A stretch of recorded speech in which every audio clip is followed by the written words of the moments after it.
देखिए, अभी जो थोड़ी देर पहले क्लास आई थी उसमें हमने न्यूटन के फर्स्ट लॉ तक पढ़ा था और क्लास बहुत लंबी हो जाती इसलिए मैंने उसको वहीं पर स्टॉप कर दिया था। और आज की क्लास में हम उसी को कंटिन्यू करते हुए न्यूटन का सेकंड लॉ पढ़ेंगे, न्यूटन का थर्ड लॉ पढ़ेंगे और साथ में कंजर्वेशन ऑफ मोमेंटम जो है वो यहाँ पे हम संवेग संरक्षण का जो सिद्धांत है उसको भी यहाँ पर हम देख लेंगे। तो आइए शुरू करते हैं और देखते हैं अपना बचा हुआ पार्ट। हम तक हमने पढ़ा और फर्स्ट लॉ में हमने ये देखा था कि अगर कोई ऑब्जेक्ट रेस्ट में है तो वो रेस्ट में ही रहेगा, अगर वो यूनिफॉर्म मोशन से चल रहा है तो वो यूनिफॉर्म मोशन से ही चलता रहेगा जब तक कि उस पर कोई एक्सटर्नल फोर्स बाह्य बल जो है वो कार्य नहीं करेगा।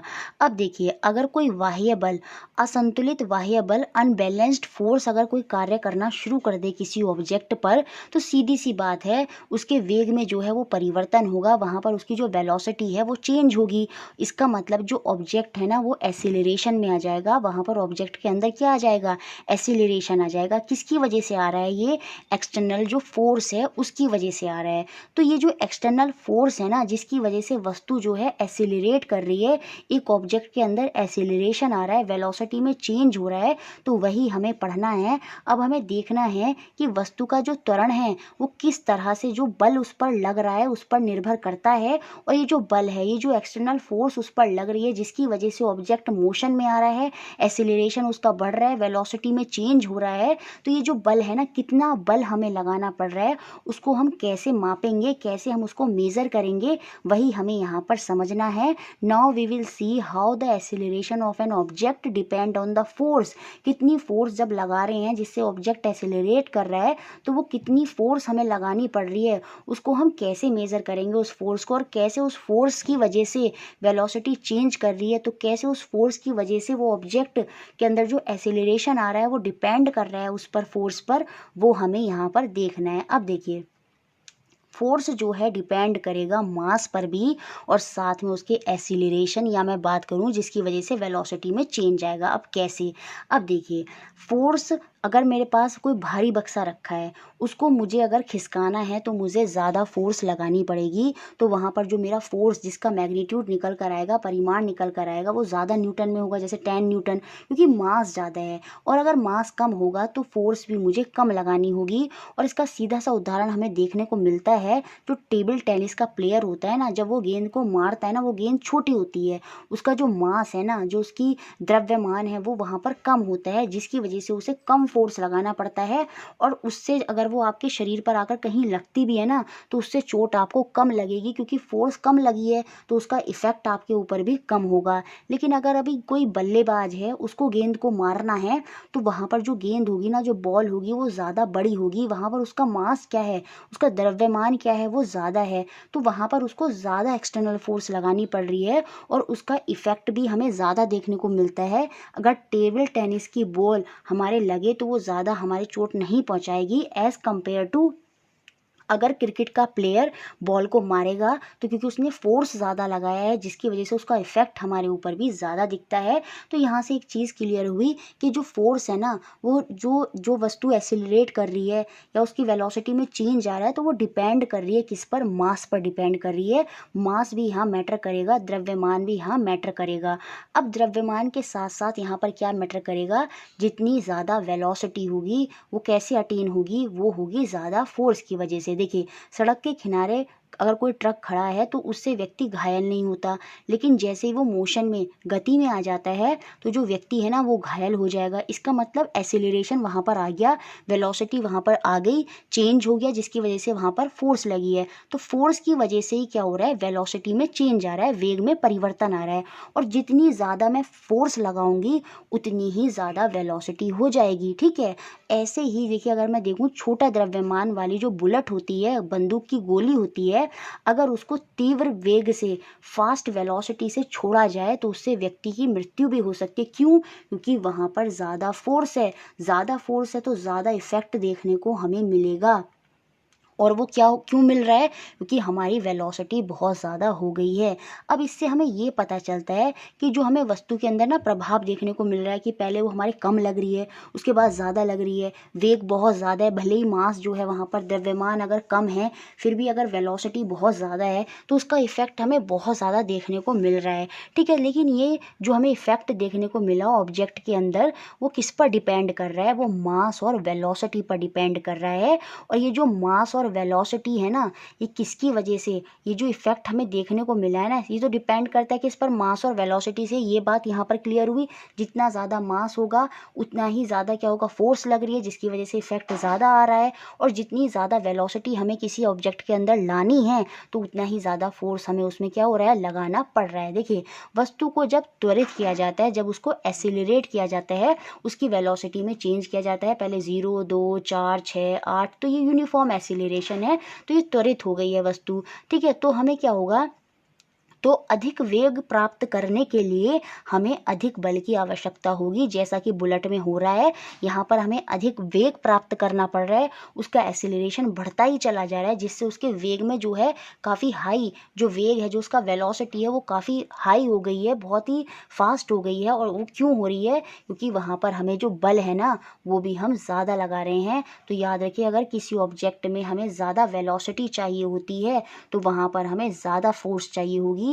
When an object is accelerated, more force is required to obtain greater velocity। जितनी ज़्यादा वेग मुझे चाहिए उतनी ही ज़्यादा वेलोसिटी मुझे वहाँ पर देनी होगी। तो अब मुझे क्लियर पता चल गया, ये जो एसिलरेशन हो रहा है, ये जो वेलोसिटी वस्तु में आ रही है, किसकी वजह से आ रही है, फोर्स की वजह से आ रही है। और ये फोर्स, इसको हम मेज़र किसकी वजह से कर पा रहे हैं, मास की वजह से। जितना ज़्यादा मास उतनी ज़्यादा फोर्स। और ये एसिलरेशन से भी मेज़र कर पा रहे हैं, जितना ज़्यादा एसिलरेशन, जितनी ज़्यादा वेलोसिटी है अगर ऑब्जेक्ट के अंदर, इसका मतलब उतना ही ज़्यादा मास उतना ही ज़्यादा फोर्स जो है, बल जो है उस ऑब्जेक्ट के अंदर है, जिसकी वजह से उसकी वेलोसिटी जो है ना वो काफ़ी ज़्यादा है। तो अब अगर आपसे पूछा जाए कि मैं फोर्स को मेज़र करूं तो मैं बता सकती हूं वो क्या होगा, मास इनटू एसिलरेशन होगा। अब देखिए, ये जो मास और एसिलरेशन की वजह से ना ये जो वेग में परिवर्तन आ रहा है, ये जो वेलोसिटी में चेंज आ रहा है, कि जिस समय बुलेट को फायर करा गया उसकी वेलोसिटी 0 है, अब उसके अंदर एसिलरेशन आ गया, 2 हुई, 4 हुई, 6 हुई, 8 हुई, तो ये एसिलरेशन हो गया। एसिलरेशन की वजह से उसमें कुछ एक फाइनल वेलोसिटी आ गई जिसकी स्पीड बहुत ज़्यादा है। तो ये जो वेग में परिवर्तन आ रहा है, जैसे 0 से बहुत ज़्यादा वेलोसिटी उसने अटेन कर ली, वेग जो है वो बहुत ज़्यादा अटेन कर लिया, तो ये जो चेंज है ना वेलोसिटी में, यही आपका क्या कहलाता है, मोमेंटम कहलाता है। इसे ही हम संवेग बोलते हैं। तो यहाँ से एक चीज़ और समझनी है हमें कि संवेग क्या होता है। देखिए, जब वस्तु अधिक वेग प्राप्त करती है, किसकी वजह से, त्वरण और द्रव्यमान की वजह से, तो वो हमारा संवेग होगा, मोमेंटम होगा। The high velocity that an object receive due to acceleration and mass is defined by the term momentum. तो अब अगर आपसे पूछे मोमेंटम क्या है, तो मोमेंटम कुछ नहीं है कि एक ऑब्जेक्ट के अंदर जब एसिलरेशन आ रहा है, जैसे वो 0 पे था, वहाँ पर उसकी स्पीड जो है, वेलोसिटी जो है वो बढ़ती चली जा रही है एसिलरेशन की वजह से, और वहाँ पर मास भी मैटर कर रहा है। तो वो मास और एसिलरेशन की वजह से जो वेलोसिटी में चेंज आ रहा है वही क्या है, आपका मोमेंटम है, संवेग है। तो संवेग सीधा सा ये है कि change in velocity with respect to time, क्योंकि ये टाइम के साथ भी हो रहा है, यहाँ पर कुछ समय लग रहा है इसको वेलोसिटी प्राप्त करने में, तो उस समय में उसमें जो वेग में परिवर्तन आया, किसकी वजह से, उस ऑब्जेक्ट के मास की वजह से, द्रव्यमान की वजह से, और उसके एसिलरेशन, त्वरण की वजह से, वही क्या होता है, आपका संवेग होता है, मोमेंटम होता है। अब देखिए, जो मोमेंटम है ना, ये आपकी सदिश राशि होती है, क्योंकि इसमें दोनों होते हैं, इसमें परिमाण भी होगा, मैग्नीट्यूड होगा, इसकी कोई न्यूमेरिक वैल्यू भी होती है, और ये किसी दिशा में होगा। तो यहाँ पर दिशा, डायरेक्शन और मैग्नीट्यूड दोनों होंगे, तो ये आपकी सदिश राशि होती है, स्केलर क्वांटिटी होती है, और जिसका मात्रक होता है केजी मीटर पर सेकंड। तो इसको भी समझ लेते हैं। संवेग, जिसको हम मोमेंटम बोलते हैं, जिसको पी से डिनोट करा जाता है, वो हो जाएगा क्या, मैंने बताया वो क्या है, मास इनटू वेलोसिटी, या फिर एक्सीलरेशन और मास की वजह से जो वेलोसिटी में चेंज आ रहा है वही आपका मोमेंटम है। तो मोमेंटम को रिप्रेजेंट करेंगे, जो एक्सीलरेशन बढ़ रहा है वो कहीं ना कहीं वेलोसिटी है, वेलोसिटी में चेंज ला रहा है। तो मास इनटू वेलोसिटी जो है ना वही आपका क्या है, मोमेंटम है। याद रखिए, द्रव्यमान और वेग का गुणनफल ही क्या है, आपका संवेग है। और इसकी एक कैसी राशि है, ये सदिश राशि है, स्केलर क्वांटिटी है। क्यों? क्योंकि इसमें ये सदिश राशि का मतलब होगा यहाँ पर स्केलर नहीं, vector quantity. Vector quantity English में बोलेंगे, यहाँ पर लिखने में मिस्टेक हो गई है। अदिश राशि को स्केलर बोलते हैं, सदिश को क्या बोलते हैं, वेक्टर क्वांटिटी बोलते हैं। वेक्टर क्वांटिटी में मैग्नीट्यूड भी होती है और डायरेक्शन भी आपकी होती है। देखिए, ये जो संवेग आ रहा है ना, ये किसकी वजह से हो रहा है, ये एक्सटर्नल फोर्स की वजह से हो रहा है। सब कुछ किसकी वजह से हो रहा है, एक्सटर्नल फोर्स की वजह से हो रहा है। चूंकि किसी असंतुलित बल, अनबैलेंस्ड फोर्स को प्रयोग से ही क्या हो रहा है, वस्तु के वेग में जो वेलोसिटी है उसमें परिवर्तन होता है। इसलिए कहा जा सकता है कि जो बल है ना, जो फोर्स है, वही मोमेंटम को परिवर्तित करता है, उसमें चेंज लाता है। तो अगर मोमेंटम में जो चेंज हो रहा है ना, जो वेलोसिटी में चेंज हो रहा है, वो किसकी वजह से हो रहा है, वो फोर्स की वजह से हो जाएगा। और ये जो फोर्स है ना, वो किसके बराबर हो जाएगा, rate of change in velocity with respect to time. यहाँ पर टाइम भी जो है ना वो मैटर करेगा। कैसे? कोई गाड़ी खड़ी है तो मुझे ज़्यादा फोर्स लगाना होगा और टाइम भी मेरा कम है। टाइम के साथ क्या हुआ, जैसे 3-4 व्यक्ति और आ गए, ठीक है, और अब मैं उसको कंटिन्यूस धक्का दिए जा रही हूँ, टाइम से काफ़ी टाइम तक दिए जा रही हूँ, तो जिससे क्या होगा, उसकी वेलोसिटी में चेंज हो गया। और एक वक्त ऐसा आएगा टाइम के साथ, वहाँ पर मुझे फोर्स कम लगानी होगी। देखिए, गाड़ी खड़ी है तो मुझे ज़्यादा फोर्स लगानी पड़नी है, तो टाइम भी वहाँ कम है। लेकिन जैसे जैसे टाइम बढ़ता गया, ऑब्जेक्ट के अंदर वो फोर्स जाती जा रही है। फिर एक वक्त ऐसा आएगा कि जो ऑब्जेक्ट है ना वो मूव करना शुरू कर देगा। तो टाइम के साथ जो है ना वो फोर्स भी मेरी क्या हो रही है, कम होती चली जा रही है। तो यहाँ पर ये जो डिपेंड कर रहा है ना, याद रखिए, जो संवेग है ना वो बल के परिमाण के साथ नहीं, बल्कि उसके समय के साथ भी, उस पर भी निर्भर करता है। देखिए, संवेग में जो यह परिवर्तन हो रहा है, ये जो वेलोसिटी में चेंज हो रहा है ना, ये बल के परिमाण से नहीं होता, बल्कि जितने समय तक उस पर बल लगाया गया है उस पर निर्भर करता है। ये भी डिपेंड करेगा। भले ही ऑब्जेक्ट खड़ा है, मैंने उस पर बल लगाया और थोड़े समय के लिए लगाया, तो क्या वो ऑब्जेक्ट मूव करेगा, उसकी वेलोसिटी में चेंज होगा? नहीं होगा। अब मैं इस ऑब्जेक्ट पर ज़्यादा समय के लिए फोर्स लगा रही हूँ, तो ये ऑब्जेक्ट जो है मूव करने लगेगा। तो ये जो टाइम के साथ है ना, उस पर डिपेंड कर रहा है आपका क्या, संवेग, मोमेंटम। और जितना ज़्यादा टाइम के लिए किसी ऑब्जेक्ट पर हम फोर्स लगाएंगे तो वो फोर्स जो है ना धीरे धीरे कम होती चली जाएगी। शुरू में मुझे ज़्यादा फोर्स लगानी पड़ रही है, धीरे धीरे क्या हो रहा है, जब एक वक्त ऐसा आएगा कि फोर्स जो है ना कम लगानी पड़ेगी और ऑब्जेक्ट जो है ना वो अपने आप मूव करने लगेगा। तो समय के साथ फोर्स जो है वो मुझे कम लगानी पड़ रही है। तो ये चीज़ भी हमें यहाँ पर ध्यान रखनी है। अब देखिए, यहीं से क्या हुआ, गति का दूसरा नियम दिया गया जो कहता है क्या, कि वस्तु के संवेग में परिवर्तन की जो दर है ना, उस पर लगने वाले असंतुलित बल की दिशा में बल के समानुपाती होती है।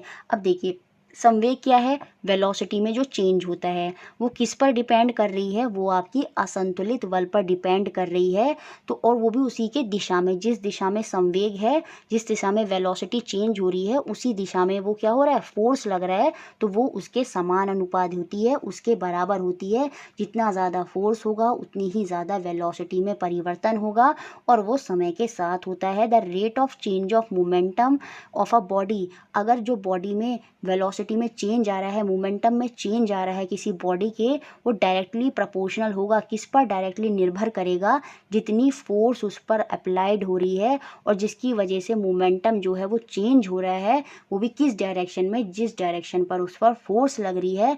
तो force is directly proportional to change in momentum upon, जब चेंज हो रहा है तो वो समय के साथ हो रहा होगा, तो चेंजिंग टाइम भी यहाँ आ जाएगा।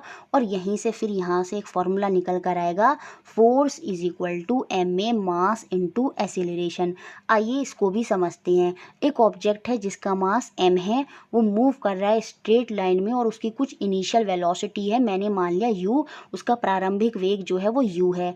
अब क्या हुआ, उसमें एसिलरेशन हुआ, जिसकी वजह से समय के साथ क्या होगा, वेलोसिटी में चेंज होगा। और और मैं एक कांस्टेंट फोर्स है जो उस पर लगाए जा रही हूँ कुछ समय तक के लिए, ठीक है। तो इनिशियल और फाइनल वेलोसिटी यहाँ पर आ जाएगी, शुरू में 0 होगी सपोज, और बाद में उसने कुछ वेग प्राप्त कर लिया, और ये जो वेलोसिटी में चेंज आता है यही आपका मोमेंटम होता है मास और उस एसिलरेशन की वजह से, ठीक है। तो क्या होगा, इनिशियल और फाइनल मोमेंटम ऑब्जेक्ट का क्या हो जाएगा, वो होता है आपका मास इनटू वेलोसिटी। मास शुरू में और वेलोसिटी जितनी रही, और बाद में उसका जो मास तो वही रहेगा, हर बार मास थोड़ी चेंज हो जाएगा, द्रव्यमान जो है वस्तु का भार जो है वो थोड़ी चेंज होगा, वो तो एम ही रहा। लेकिन बाद में उसकी जो वेलोसिटी थी, जो यू थी शुरू में, बाद में वो वेलोसिटी कितनी हो गई, वी हो गई। तो ठीक है, चेंज इन मोमेंटम यहाँ पर क्या हो जाएगा, P2 माइनस P1। इसका मतलब जो बाद वाली वेलोसिटी है उसको माइनस कर दिया शुरू वाली वेलोसिटी से, m यहाँ पर कॉमन ले लेंगे और v माइनस यू हो जाएगा, क्योंकि ये rate of change of momentum है, समय के साथ हो रहा है, तो यहाँ पर अपॉन टी भी आ जाएगा। और ये जो आपका v minus you upon T है इसको ही हम त्वरण बोलते हैं, एसिलरेशन बोलते हैं। तो ये हमारा बराबर हो जाएगा किसके, एसिलरेशन के, और ये डायरेक्टली प्रोपोर्शनल है, और जब प्रोपोर्शनल का साइन हटेगा तो इक्वल टू आपका के आ जाएगा, के को हम 1 मान लेंगे। तो फोर्स हमारा जो हो जाएगा, फोर्स इज इक्वल टू कितना हो जाएगा, force is equal to M A हो जाएगा, मास इनटू एसिलरेशन। तो यहाँ से हमने फोर्स पता कर लिया कि कितना फोर्स लगाना पड़ रहा है, कि वस्तु जब वेलोसिटी प्राप्त कर रही है तो वो हमें मास पर डिपेंड, मास के हिसाब से हमें फोर्स लगाना पड़ रहा है, और एसिलरेशन के हिसाब से जितना ज़्यादा एसिलरेशन ऑब्जेक्ट में लाना है उतनी ही ज़्यादा फोर्स मुझे वहाँ पर लगानी पड़ेगी, और यही हमारा सेकंड लॉ ऑफ मोशन है। So we can say that the external force acting on an object, जो एक्सटर्नल फोर्स एक ऑब्जेक्ट पर काम कर रही है वो किसके बराबर होगी, is the product of mass द्रव्यमान और एसिलरेशन त्वरण के, force is equal to mass into acceleration, और ये समय के साथ भी निर्भर करती है। So the second law give us the method to measure the force. अब यहाँ से हम फोर्स पता करते हैं कि किसी ऑब्जेक्ट पर कितनी फोर्स लग रही है, उसकी वैल्यू हम यहाँ से, उसका मैग्नीट्यूड हम यहाँ से निकाल सकते हैं, और वो भी किसकी वजह से होगा, किसकी वजह से हम ऐसा निकालेंगे, वो हम निकालेंगे मास और एसिलरेशन से। मास और एसिलरेशन से हम एक ऑब्जेक्ट का फोर्स बता सकते हैं कि कितनी फोर्स उस पर कार्य कर रही है। अब कुछ एग्जाम्पल देख लेते हैं सेकंड लॉ ऑफ मोशन के। देखिए, while catching a ball, a cricket player move his hand backward to reduce the rate of change of momentum। संवेग की दर को कम करने के लिए वहाँ पर क्या करता है, वो अपना हाथ पीछे की ओर खींच लेता है, जिससे क्या होता है, वहाँ पर उसे कम बल, जो स्मॉलर फोर्स है उसको एग्जर्ट करना पड़ता है टू स्टॉप अ बॉल। अब देखिए यहाँ पर हुआ क्या, जब वो बॉल को कैच कर रहा था, अगर वो टाइम, उसने यहाँ पर क्या करा, टाइम को बढ़ा लिया। टाइम बढ़ाने से क्या हुआ, मोमेंटम की जो चेंज है ना उसमें चेंज आ गया। वेलोसिटी अगर पहले ज़्यादा थी, क्योंकि क्रिकेटर के जो क्रिकेट खेल रहा है उसने जब बॉल को मारा तो उसकी बहुत तेज़ वेलोसिटी थी, लेकिन टाइम के साथ क्या होगा, वो वेलोसिटी सीधी सी बात है हमें पता ही है वो कम होती चली जाएगी। तो वहाँ पर वो यही चीज़ तो कर रहा है, टाइम को बढ़ा रहा है और वहाँ पर उसकी वेलोसिटी को कम कर रहा है, और वेलोसिटी कम मतलब फोर्स कम, तो वहाँ पर उसकी फोर्स भी कम हो रही है, तो इसलिए वहाँ पर उसको कम फोर्स लगाना पड़ेगा। याद रखिए, फोर्स डायरेक्ट डिपेंड करती है वेलोसिटी पर, वेलोसिटी ज़्यादा तो फोर्स भी ज़्यादा, तो फोर्स यहाँ पर कम होगी अगर वेलोसिटी कम हो जाएगी, और वो किसके साथ होगी, समय के साथ होगी। वो भी मैंने बताया था, समय के साथ क्या होता है, फोर्स हमें कम लगानी पड़ती है, फोर्स जो है वो घटती चली जाती है। तो वहाँ पर क्या होगा, वही चीज़ हुई। तो समय के साथ क्या हुआ, वहाँ पर उसकी वेलोसिटी, जो चेंज इन मोमेंटम है उसमें परिवर्तन हुआ, और जिसकी वजह से उसे इतना समय मिल गया, और जिसकी वजह से जो फोर्स है ना वो उसको कम लगानी पड़ी। सेम ऐसा ही होता है, एक जो पर्सन है ना, अगर वो सीमेंट के फ्लोर पर गिरता है तो वहाँ उसको ज़्यादा चोट आती है as compare to the heap of sand from the same height. उसी हाइट से अगर वो सीमेंट के पत्थर पर गिरेगा तो वहाँ पर फोर्स ज़्यादा होगा, क्योंकि चेंज इन मोमेंटम जो है वो ज़्यादा है, और जिसकी वजह से क्या होगा, फोर्स भी ज़्यादा काम कर रही है। लेकिन जब वो सैंड पर गिरेगा, रेत में गिरेगा, तो वहाँ पर जो रेट जो होगा चेंज इन वेलोसिटी का वो कम हो जाएगा, जिसकी वजह से फोर्स भी कम लगेगी, और जिसकी वजह से उसे चोट जो है वो कम आएगी। यही हमारा न्यूटन का सेकंड लॉ ऑफ मोशन है। आगे अब हम देखेंगे न्यूटन का थर्ड लॉ ऑफ मोशन, जिसे हम गति का तीसरा नियम बोलते हैं, जो कि काफ़ी सिंपल है। जैसे अगर एक बॉल को अगर मैंने दीवार पर फेंका तो वो टकरा कर वापस आती है, ठीक है। तो जब आपने फेंका तो ठीक है, आपने एक बल लगाया जिसकी वजह से वो दीवार से टकराई, लेकिन दीवार ने भी वहाँ पर क्या करा, एक बल लगाया जिसकी वजह से वो वापस आ गई। तो ये कौन सा बल है? ये रिएक्शन फोर्स है जो दीवार ने लगाई, किस पर? उस बॉल पर। अब देखिए, जितनी स्पीड से मैं बॉल को फेंकूंगी, जितना फोर्स मैं ज़्यादा लगाऊंगी, उसके अंदर वेलोसिटी भी ज़्यादा हो जाएगी, तो वो उतनी ही स्पीड से दीवार पे टकराएगी। तो दीवार क्या करेगी, उस बॉल पर भी उतना ही फोर्स लगाएगी और उतनी ही तेज स्पीड से वो वापस आएगी। आपने ऐसा देखा भी है, अगर आप दीवार पर धीरे से टकराते हैं तो धीरे से वापस आएंगे, लेकिन आप तेज़ी से भागते हुए आएँ और दीवार से टकराएं तो दीवार भी आपको बहुत दूर जाकर फेंक देगी। तो वहाँ पर एक्शन और रिएक्शन फोर्स चल रहा है जो कि बराबर है। जितना फोर्स आप लगा रहे हैं, दीवार भी बॉल पर उतना ही फोर्स लगा रही है। अगर एक ऑब्जेक्ट 5 न्यूटन का फोर्स लगा रहा है तो दूसरा ऑब्जेक्ट भी उस ऑब्जेक्ट पर 5 न्यूटन का फोर्स लगाएगा, और यही हमारा गति का तीसरा नियम होता है, जिसे हम थर्ड लॉ ऑफ मोशन बोलते हैं। For every action there is equal and opposite reaction. हर एक्शन की इक्वल प्रतिक्रिया होती है, और ये जो फोर्स है ना, एक्शन और रिएक्शन फोर्स जो हैं, ये अलग अलग होते हैं। अलग अलग मतलब अलग अलग ऑब्जेक्ट पर होते हैं। बॉल अपना फोर्स लगाती है और दीवार जो है बॉल पर अपना फोर्स लगाती है। देखिए, हम जब बॉल को दीवार पर फेंकते हैं तो वो वापस आती है। इसमें जब हम बॉल को फेंक रहे हैं तो हमारी वेलोसिटी में चेंज हो रहा है, संवेग में परिवर्तन हो रहा है, बल वहाँ पर है जिसकी वजह से वो दीवार पर टकरा रहा है। लेकिन बॉल जो है दीवार से टकरा कर वापस आती है, तो वहाँ कौन सा बल है? वहाँ पर रिएक्शन फोर्स है, प्रतिक्रिया बल है। ऐसे ही जब हम स्प्रिंग को खींचते हैं ना, तो हम बहुत तेज से हमें बल लगाना पड़ रहा है। इसका मतलब स्प्रिंग भी जो है ना, पीछे की ओर हमारे विपरीत दिशा में बल लगा रहा है और कोशिश कर रहा है कि आप उसको खींच ना पाएं। तो वहां पर भी उतना ही फोर्स, आप जितना फोर्स आप लगा रहे हैं उतना ही फोर्स स्प्रिंग भी लगा रहा है आपको वापस रोकने के लिए। ऐसे ही जब हम स्प्रिंग को खींचते हैं तो उसके लिए हम बल लगाते हैं, तो स्प्रिंग भी हमारे हाथ के विपरीत दिशा में बल लगाता है, exert a force in opposite direction.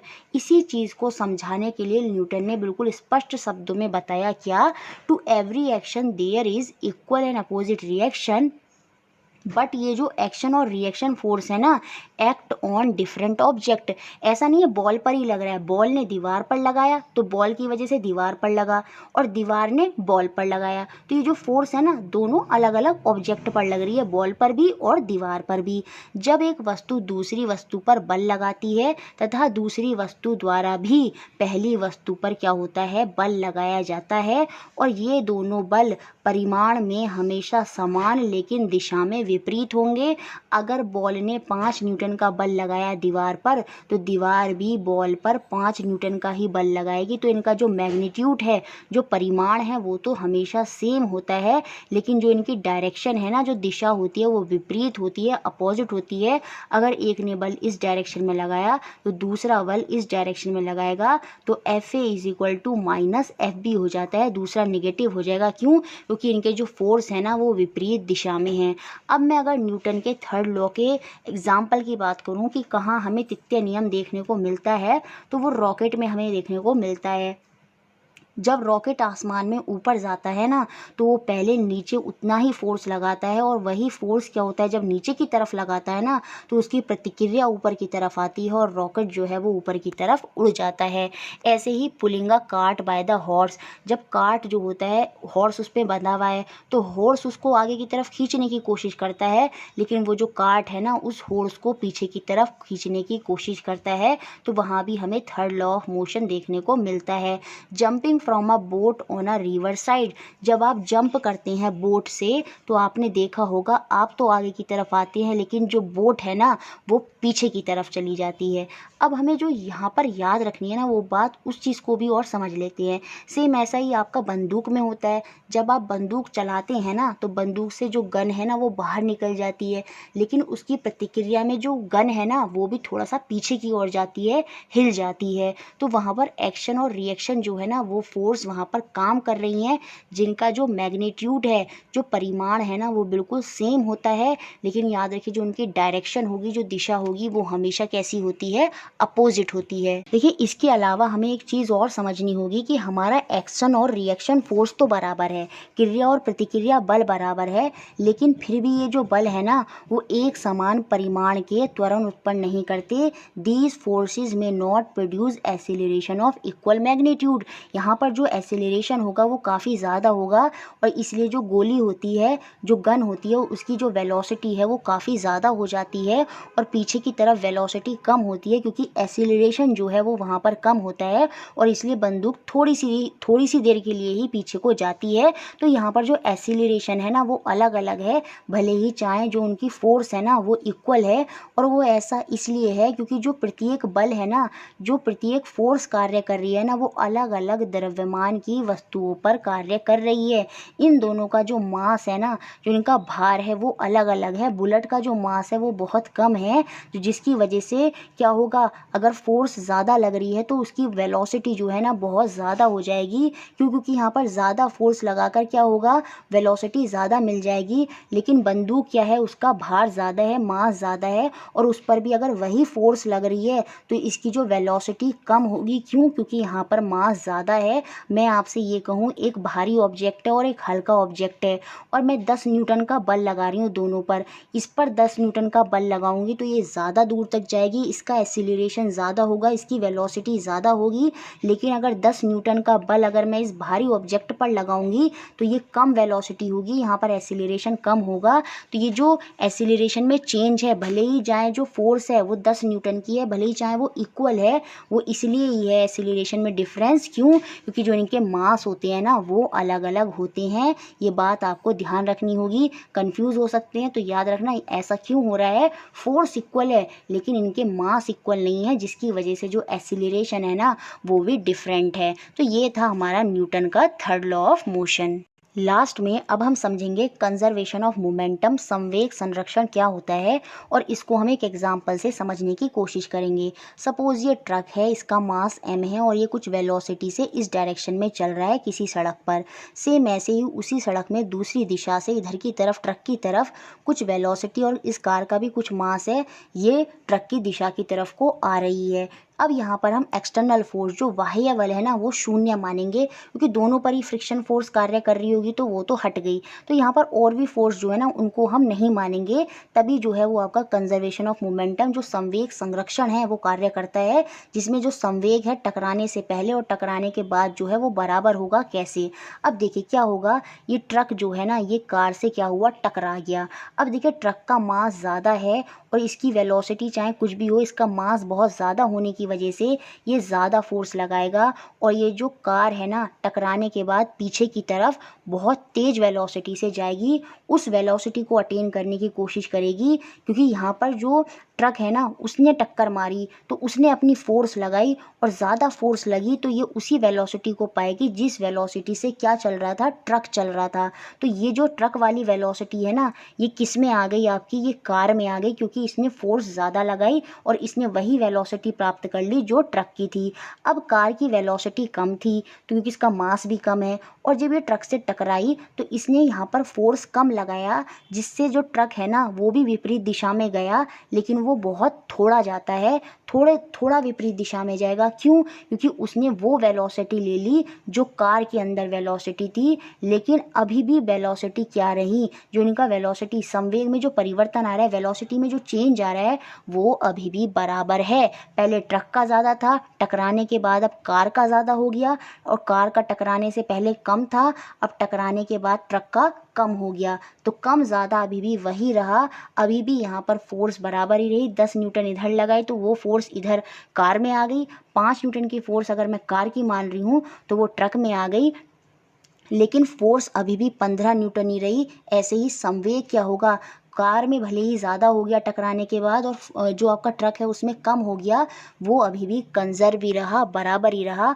और यही आपका संवेग संरक्षण है। टकराने से पहले और टकराने के बाद जो उनका टोटल चेंज होगा संवेग में, वेलोसिटी में, वो बराबर रहता है जब एक्सटर्नल फोर्स कार्य नहीं कर रही होती है। When there is no external force या फिर अनबैलेंस्ड फोर्स मैं कहूँ, वो अगर एक्ट नहीं कर रही होती है हमारे सिस्टम पर, किसी निकाय पर, तो जो लीनियर मोमेंटम है पूरे सिस्टम का वो कंजर्व रहता है, सेम रहता है, बराबर रहता है। दो वस्तुओं के संवेग का योग टकराने से पहले और टकराने के बाद बराबर रहता है, जबकि जब, और ये कब रहता है, जब उन पर कोई असंतुलित बल कार्य नहीं कर रहा होता है। और इससे ही हम कहते हैं कि दो वस्तुओं का जो कुल संवेग होता है, टोटल मोमेंटम होता है, वो टकराने से पहले और टकराने के बाद जो है उसमें कोई चेंज नहीं होता, वो अपरिवर्तनीय रहता है, या फिर हम कहें वो संरक्षित रहता है, वो कंजर्व रहता है। मैंने आपको डायग्राम से समझा भी दिया। लेकिन आप कहेंगे ऐसा हमें देखने को नहीं मिलता। क्यों नहीं मिलता? क्योंकि वहाँ पर एक्सटर्नल फोर्स आ जाती है। ये कंजर्वेशन ऑफ मोमेंटम तभी कार्य करेगा जब कोई बाह्य बल नहीं होगा। अगर बाह्य बल नहीं है तो आपको ये कंजर्वेशन ऑफ मोमेंटम, संवेग संरक्षण देखने को मिलेगा। देखिए यहाँ पर डायग्राम से समझा भी रखा है। बिफोर कोलिजन दो बॉल इस तरह से आ रही हैं, कोलिजन हुआ, उसके बाद भी क्या होगा, ये उसी वेग से क्या हो जाएगा, वापस चली जाएंगी। अगर इनकी वेलोसिटी भी सेम है और इनका मास भी सेम है तो सेम उसी वेलोसिटी से ये पीछे की तरफ वापस हो जाएंगी। तो यहाँ पर कंजर्वेशन ऑफ मोमेंटम कार्य कर रहा है। सेम ऐसे ही ऊपर की तरफ भी कार्य करेगा। देखिए ये ma कोई मास है इस बॉल का और इसकी कुछ वेलोसिटी है जो कि काफ़ी ज़्यादा है। किससे? दूसरे जो मास की बॉल है उसका मास सेम है और इसकी वेलोसिटी कम है। अब जब इसकी वेलोसिटी कम है और मास एक ही बॉल जो है उसकी वेलोसिटी ज़्यादा है, भले ये एक डायरेक्शन में जा रही हैं, तो सीधी सी बात है जब इसकी वेलोसिटी ज़्यादा है और इसकी वेलोसिटी कम है तो ये टकराएंगी। तो सपोज़ यहाँ पर आकर टकरा गई तो बॉल ए ने तो फोर्स लगाया बॉल बी पर और बॉल बी ने फोर्स लगाया आपका बॉल ए पर। अब देखिए वेलोसिटी में चेंज है, भले ही चाहे इनका मास दोनों का सेम है। अब जिसकी वेलोसिटी ज़्यादा होगी वो किसकी वजह से है? फोर्स। तो इसका मतलब वहाँ फोर्स भी ज़्यादा है। तो फोर्स ज़्यादा लगेगा किसकी? ए वाली बॉल लगाएगी बी पर ज़्यादा फोर्स और बी वाली बॉल लगाएगी ए पर विपरीत दिशा में अपना फोर्स। जिसकी वजह से क्या होगा, जब ए ने फोर्स लगाया तो ये जो दूसरी बॉल है ना बी, ये बहुत तेज़ी से चलने लगेगी। ये उस स्पीड से चलने लगेगी या फिर ये उस वेग से चलने लगेगी जिस वेग से पहले बॉल ए चल रही थी। और ये जो बॉल बी जिसने ए पर फोर्स लगाया और जिस वेग से ये चल रही थी, फोर्स लगाने के बाद ये जो मास ए है ना, ये जो गेंद है ये उस वेग से चलने लगेगी जिस वेग से आपकी बॉल बी चल रही थी। तो अब भी क्या हुआ, जो वेलोसिटी में चेंज है वो अभी भी कंजर्व रहा। भले ही चाहे वो एक दूसरे में आ गया लेकिन अभी भी वो उतना ही रहा। पहले अगर कार ए जो है, सॉरी ये जो बॉल ए है, अगर वो 10 मीटर पर सेकंड की वेलोसिटी से चल रही थी और ये 5 मीटर की वेलोसिटी से चल रही थी, तो टकराने के बाद ये 5 से चलने लगेगी और ये 10 से चलने लगेगी। अभी भी जो चेंज इन मोमेंटम है वो यहाँ पर कंजर्व ही रहा, सेम ही रहा। तो यही आपका कंजर्वेशन ऑफ मोमेंटम है। देखिए अब हम कंजर्वेशन ऑफ मोमेंटम को डेरिवेशन से समझने की कोशिश करेंगे कि कैसे जो मोमेंटम है, संवेग है, वो संरक्षित रहता है, कंजर्व रहता है। ये तो हमें पता है जब एक ऑब्जेक्ट दूसरे ऑब्जेक्ट पर फोर्स लगाता है तो दूसरा ऑब्जेक्ट भी पहले ऑब्जेक्ट पर इक्वल अमाउंट की फोर्स लगाता है, लेकिन ये फोर्स अपोजिट डायरेक्शन में होती है। तो हम ये कहेंगे जो फोर्स पहले ऑब्जेक्ट ने लगाई FA वो बराबर होगी जो फोर्स दूसरे ऑब्जेक्ट ने लगाई A पर। लेकिन यहाँ पर माइनस साइन आ जाएगा। क्यों? क्योंकि ये अपोजिट डायरेक्शन में फोर्स लगा रहा है। जिस डायरेक्शन में फोर्स लगाई ए ने उसके अपोजिट डायरेक्शन में फोर्स लगा रहा है इक्वल अमाउंट की, तो यहाँ पर हम माइनस साइन ले लेंगे। अब देखिए फोर्स का फॉर्मूला क्या होता है, मास इनटू एक्सीलरेशन। और एक्सीलरेशन जो त्वरण होता है वो क्या होता है, फाइनल वेलोसिटी, अंतिम वेग माइनस प्रारंभिक वेग जो हमारा इनिशियल वेलोसिटी है अपॉन टाइम। तो वही फॉर्मूले हमने यहाँ पर रखे। शुरू में उसका मास जो है, ऑब्जेक्ट का मास तो हमेशा सेम ही रहेगा, तो वो m1 है, फाइनल वेलोसिटी v1 है, और जो इनिशियल शुरू में जो वेलोसिटी वेलोसिटी वेग रहा होगा वो u1 रहा होगा और नीचे t आ गया। सेम ऐसी इसकी फाइनल वेलोसिटी जो है वो v2 है और इसकी जो इनिशियल वेलोसिटी रही होगी वो u2 रही होगी। अब यहाँ से t और t क्या हो जाएगा, कैंसिल आउट हो जाएगा। तो कुछ इस तरह की इक्वेशन ये बन जाएगी। उसके बाद m1 और m2 को इनके अंदर मल्टीप्लाई कर लेंगे, जिसके बाद कुछ इस तरह की इक्वेशन हो जाएगी। अब ये जो हमारा माइनस m1u1 है इसको तो हम उधर ले जाएंगे।